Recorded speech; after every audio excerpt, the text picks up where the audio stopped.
혹시 수렴이라는 경제 용어 들어보셨나요? 이게 뭐냐면요. 가난한 나라가 언젠가는 부유한 나라를 따라잡을 수 있다는 어찌 보면 전 세계 수많은 나라가 꾸는 아주 거대한 꿈에 대한 이야기입니다. 오늘 바로 그 꿈이 지금 어떤 현실을 마주하고 있는지 한번 같이 따라가 보겠습니다. 이 수렴이라는 이론 사실 아주 간단합니다.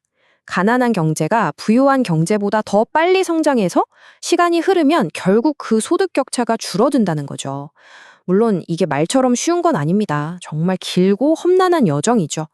하지만 이게 그냥 이론에만 그치는 게 아니라는 걸 몸소 보여준 나라들이 있습니다. 바로 우리나라, 한국이나 대만, 그리고 중국 같은 곳들이요. 자, 그럼 이야기의 첫 장으로 한번 가볼까요?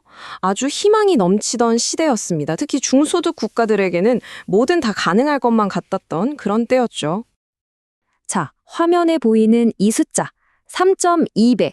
이게 대체 뭘 의미하는 숫자일까요?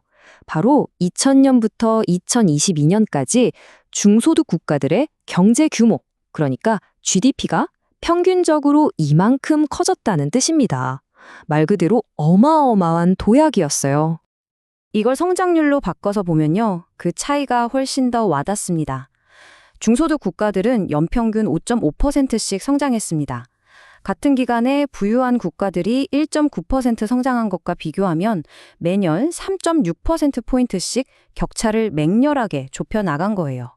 정말 대단한 속도였죠. 그런데 이런 높나운 성장이 그냥 숫자 노름에서 그친 게 아닙니다.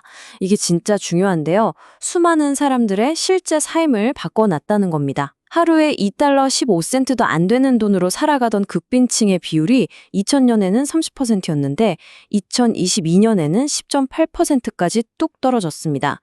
경제성장이 말 그대로 가난을 뿌리 뽑는 힘이 됐던 거죠. 이런 눈부신 성과를 보니까 정말 엄청난 희망이 생기지 않겠어요? 당시 계산으로는 만약 이 3.6%포인트라는 성장 격차를 계속 유지할 수만 있다면 단 20년 만에 부유한 국가와 소득 격차를 절반으로 줄일 수 있다는 결론이 나왔습니다. 이게 바로 한 세대 만의 꿈이었습니다. 거의 손에 잡힐 듯 했죠. 하지만 이런 폭발적인 성장이 과연 영원할 수 있을까요? 여기서부터 이야기가 조금 다른 방향으로 흘러가기 시작합니다. 바로 최근 IMF가 발표한 데이터를 보면요. 좀 냉정한 현실이 보이기 시작합니다. 한때 정말 뜨겁게 타오르던 그 성장 엔진이 서서히 식고 있다는 신호가 잡힌 거죠. 자, 이 표를 보시면 그 변화가 한눈에 들어옵니다.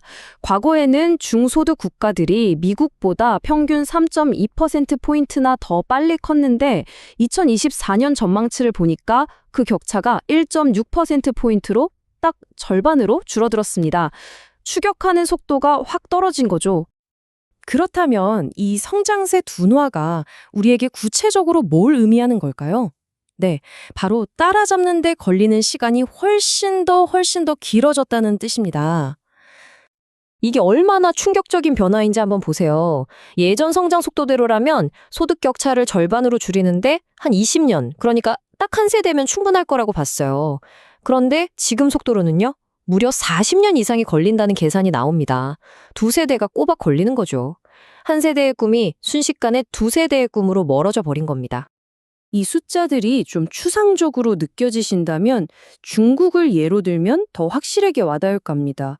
만약에 중국이 앞으로도 계속 미국보다 3%포인트씩 더 성장한다고 가정해봐도 부자 나라들 소득 수준까지 가려면 무려 45년이 더 필요하다는 거예요. 이게 얼마나 거대한 도전인지 아시겠죠? 결국 이 모든 데이터와 이야기는 하나의 결론을 향해 가고 있습니다. 바로 부유한 나라를 따라잡는다는 것. 이 수렴이라는 꿈이 우리가 생각했던 것보다 훨씬 더 어렵고 힘든 과제라는 사실이죠. 수렴이라는 것이 정말로 어렵고도 먼 길이다. 네, 이 한 문장이 모든 걸 말해주는 것 같습니다. 한때의 그 폭발적인 성장세에 기댄 낙관론은 이제 정말 긴 호흡의 인내와 노력이 필요한 거대한 도전 과제 앞에 서게 됐습니다. 과연 이 길의 끝에서 우리는 어떤 모습을 보게 될까요? 한 번쯤 깊이 생각해 볼 만한 질문인 것 같습니다.